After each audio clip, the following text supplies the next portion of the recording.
देवमुनिप्रवरार्चितलिङ्गं कामदहन करुणाकरलिङ्गम्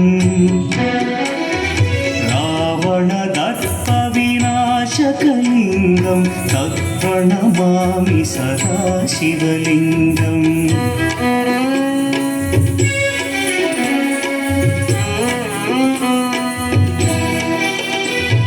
सर्वसुगन्धसुलेपितलिङ्गं बुद्धिविवर्धनकारणलिङ्गं सिद्धसुरासुरवन्दितलिङ्गं तत्प्रणमामि सदा शिवलिङ्गं।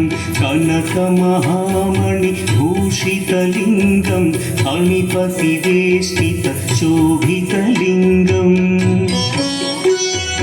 दक्षसुयज्ञविनाशनलिङ्गं तत्प्रणमामि सदा शिवलिङ्गम्।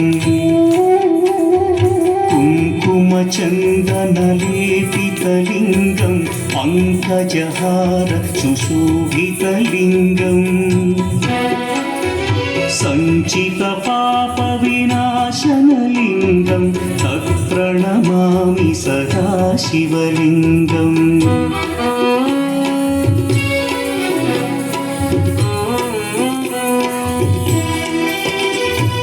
देवगणार्चितसेवितलिङ्गं भावैर्भक्तिभिरेव च लिङ्गं दिनकरकोटिप्रभाकरलिङ्गं तत्प्रणमामि सदा शिवलिङ्गम्। अष्टदलोपरिवेष्टितलिङ्गं सर्वसमुद्भवकारणलिङ्गम् अष्टदरिद्र्यविनाशनलिङ्गं तत्प्रणमामि सदा शिवलिङ्गम्। सुरगुरुसुरवरपूजितलिङ्गं सुरवनपुष्पसदार्चितलिङ्गम्